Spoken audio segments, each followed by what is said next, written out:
नमस्कार दादा. आज आपण श्री स्वामी समर्थ यांच्या कोणत्या कृपांकित शिष्यांबद्दल दर्शक श्रोत्यांना माहिती देणार आहोत?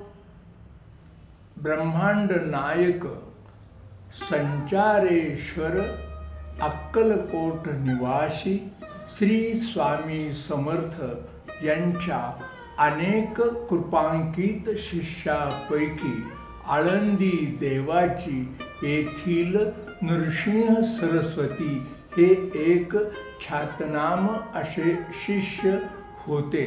त्यांची सतत आत्ममग्न अवस्था असे. ते पंढरपूरला सुरुवातीला वास्तव्यास असल्यामुळे त्यांना तेथे विठ्ठल स्वामी म्हणूनही संबोधले जात असे.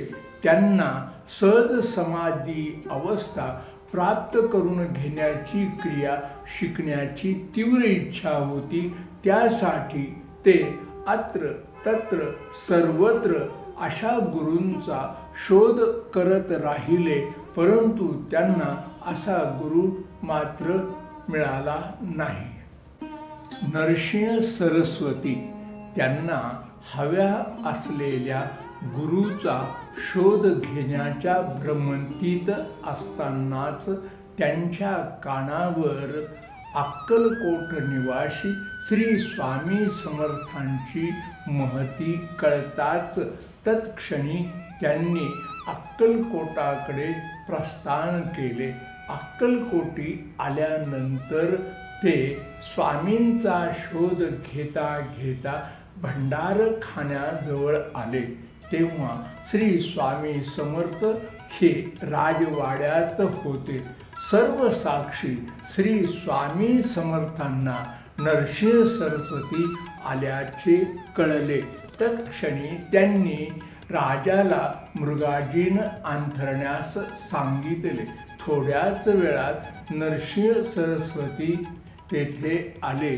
तेव्हा त्यांनी आज्ञाचक्र भेद हा श्लोक म्हणताच नरसिंह सरस्वतींना समाधी अवस्था प्राप्त झाली. त्या तदाकार समाधी अवस्थेमध्ये ते 2 तास होते.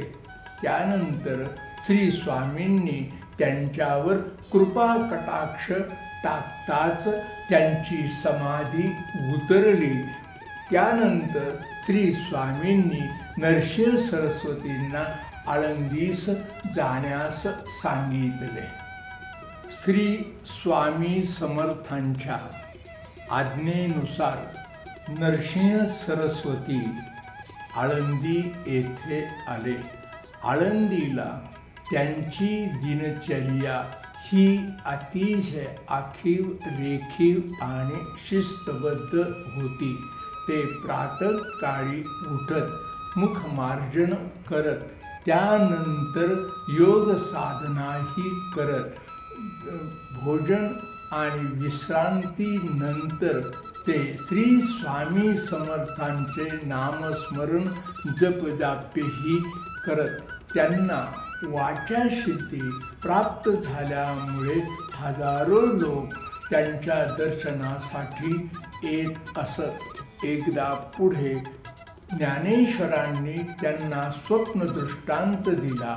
त्यानंतर त्यांनी ज्ञानेश्वराष्टक रचले आणि ते आळंदीमध्ये 12 वर्ष वास्तव्यात होते.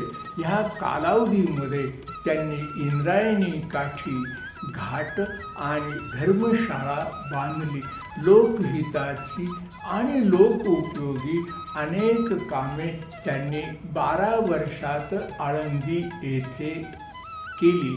पुढे तेथेच त्यांनी समाधी घेतली.